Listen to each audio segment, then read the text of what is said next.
Well, here we are. Thank you very much, Claire. Thank you, Crystal. It's a pleasure to me to be here with you, sharing with everybody about your work, because I had the experience and it was amazing, really. Thank you. I told you it was really beautiful, and I think it's very necessary to share it with everybody. Okay. Then I would love if you can explain a little bit about you. What are you doing exactly? Because I know you are doing like several things. Yeah, I do several things.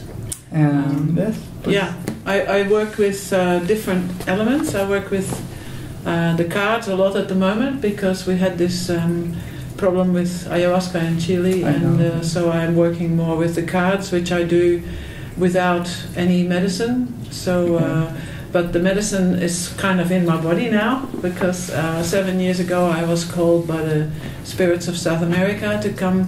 I lived in Australia before, and to come to South America and follow my medicine trail. And this ended that I bought a house in Iquitos, and I have a house now 6.5 years in the Amazon, outside Iquitos in a native village.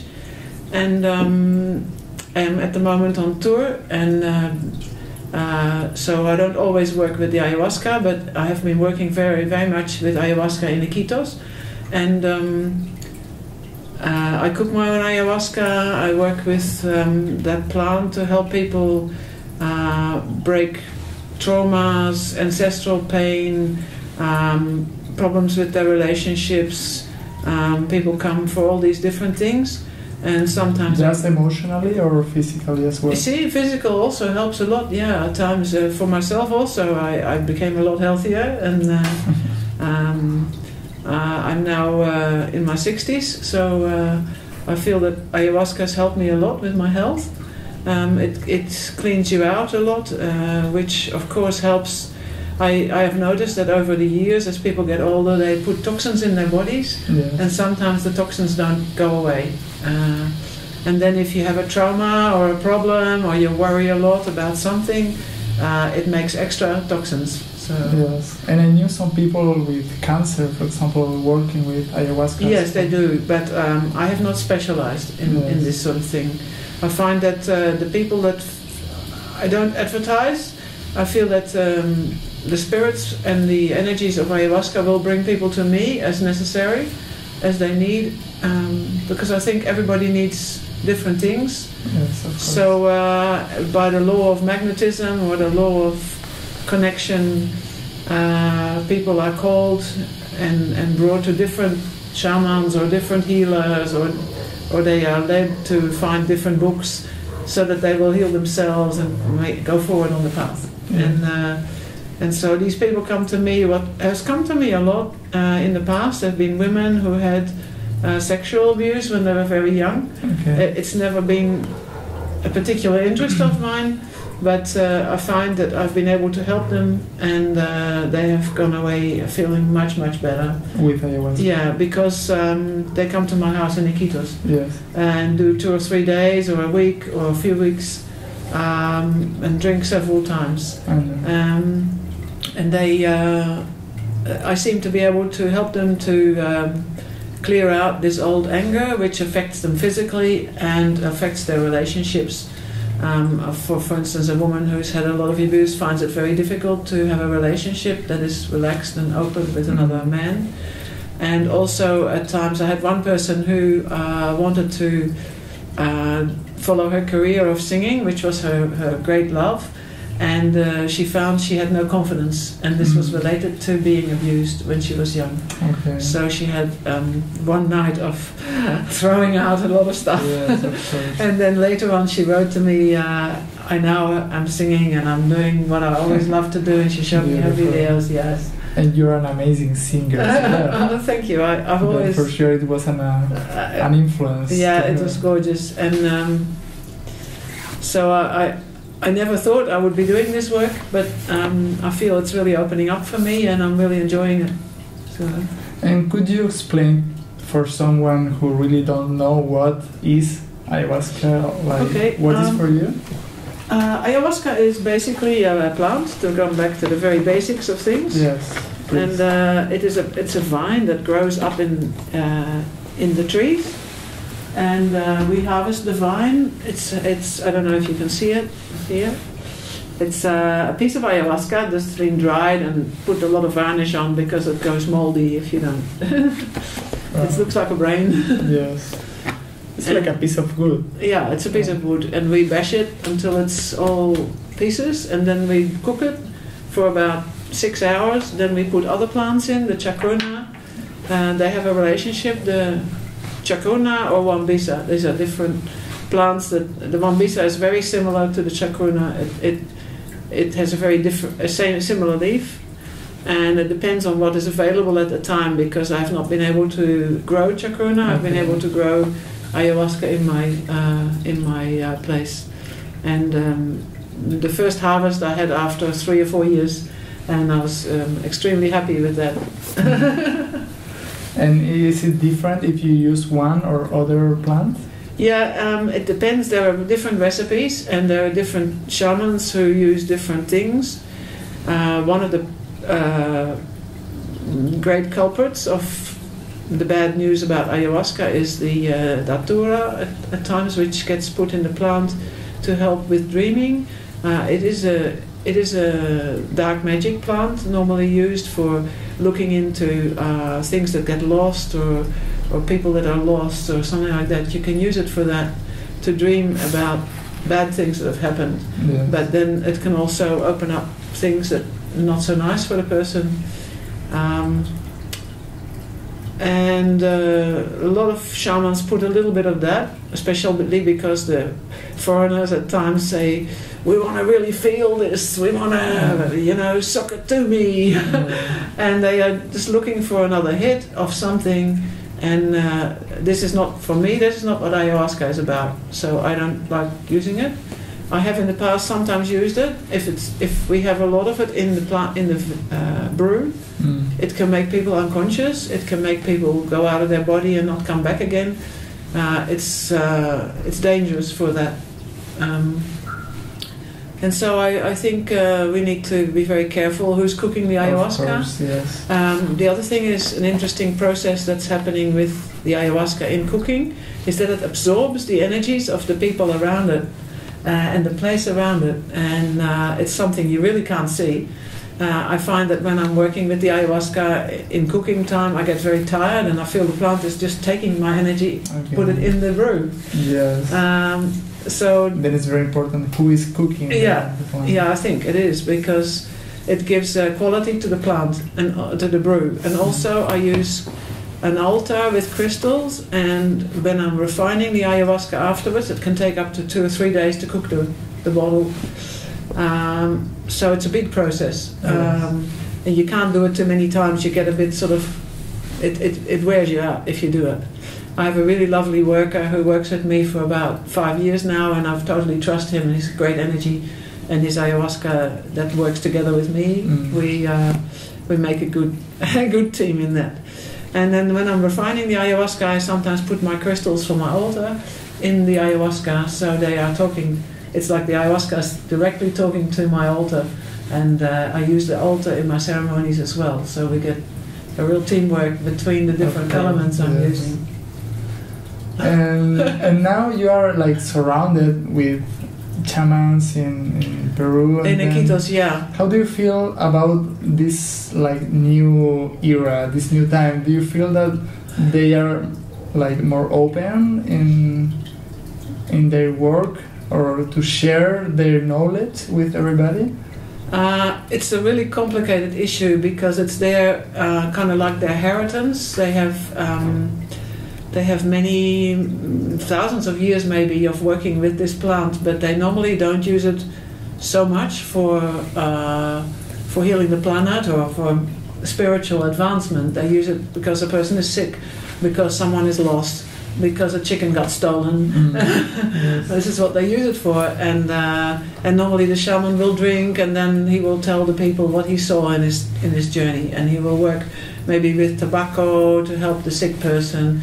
It's normally not the people that drink the ayahuasca.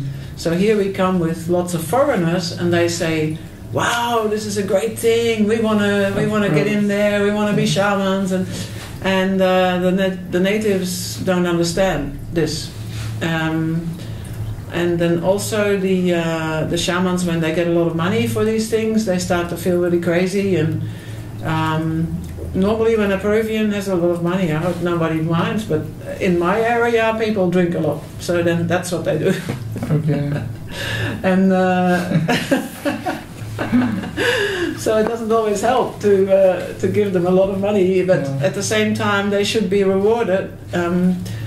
But they also should be managed with people who understand their way of thinking and the way of thinking of the Westerner, the expectations of the Westerners, because to the shamans, the Westerners are super crazy. They don't understand what they want a lot of the time. And at that point are very important people like you, like a priest. Well, it seems that I was called by spirit to come here, and that's why I had to go to Iquitos, which I didn't really want to go because I felt afraid of going to Iquitos. I felt it was kind of like a wild place, and I was an old woman and nobody would help me. It's kind of bad, I think. And the spirit has looked after me, and it's all worked out, you know. But so I'm not sorry, but it's been a tricky path. And now I'm on my way back to go back to Iquitos soon. So I was thinking about it last night and lying awake for a while. Yeah. And then you are based there in Iquitos. Yeah, I have a lovely place. And people can go there to visit you. Yes, and I do retreats in a very small scale because I'm not set up for people to stay a long time. I'm right in the middle of a village. Okay. And there is that interface with the village where people need to be... I can't give them isolation, which in some of the places they're deeper in the jungle.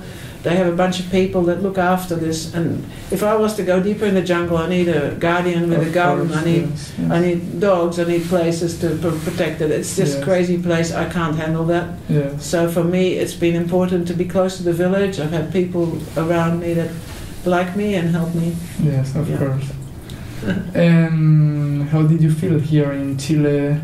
And especially in this moment, because it was like... Yeah, it was a shock when came the news. And then suddenly the people who were working with me, they shut the door and said, we don't want to work like that at the moment. And I said, okay. And I thought about it, and I thought, you know, one of the main things we need to see is that ayahuasca, it's not the fault of ayahuasca of course this is happening.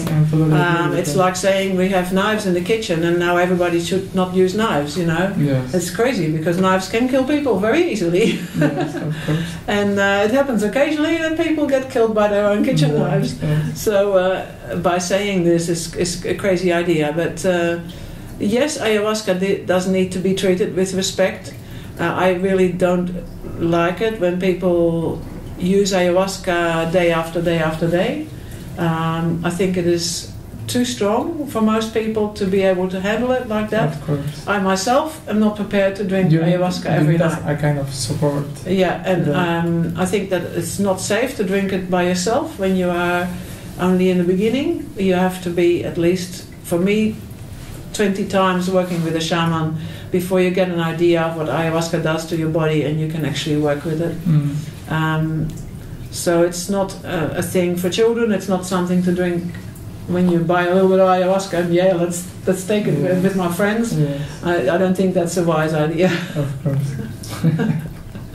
Maybe you're going to be okay, but maybe you're not going to be okay, you know. So what I find is that some people can react very strongly, some people don't, and some people do, and that's where you have to be very careful. People can lose consciousness, their spirit can travel far away, and when I take the ayahuasca, I can see that. I can see where they're going or what they're doing, even though their body is lying there. I can call them back. This is very important, that the shaman is very aware of what their people are doing. Yes, it's the guidance. Yeah, and you have to be able to see their spirit or be in touch with them, their energy, and that's why I don't like working with a very large group, because I don't feel I can manage to look after them correctly. Yeah, unless I have helpers. So yeah, it's when I first came there, everybody thought I was the crazy gringa and she could not do anything, so they tried all this sorcery on me, and I would have times that there was all these ants coming in my house, or spiders would be everywhere, or I would get suddenly very sick, and learning all these things.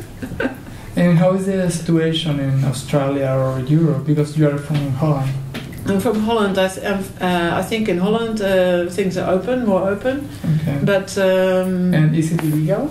I think it is legal as long as you do it in connection with a church or a ceremony. Santo Daime. Yeah, I'm not sure. They have other churches in Holland, I think, but I'm not actually. I haven't been there recently to actually investigate what happens there. But I think that with Santo Daime, well, everybody has their approach, so I respect that. It certainly brings on a spiritual feeling of being connected with God, which is absolutely wonderful, and you can get a lot of peace in your heart. It can give you a sense of ecstasy when you connect with that divine energy, and you can sing and do things. Yes. That sometimes it works like that, not always, but yeah. And can you find that in Australia as well? Australia at the moment like it's completely illegal as far as I know. Yeah, I don't think I can bring it to Australia. I would be taking risks. Don't they have another kind of ceremonies, because they have native people as well? They have native people who have not very much understanding or appreciation for their work. The problem is when the culture of these native people is not supported by a sufficiently large group, they lose their connection with their ancient mystical roots. And this is what's happening here too, and the gap is often filled by alcohol abuse, via violence in the family, yes. Which really is terribly difficult. And in my area also, people don't take care of the land. They throw a lot of rubbish around, and which with these great big rivers, which are basically the lungs of the earth. Yes, I know. We have so much tree cutting going on, so it's not a happy story.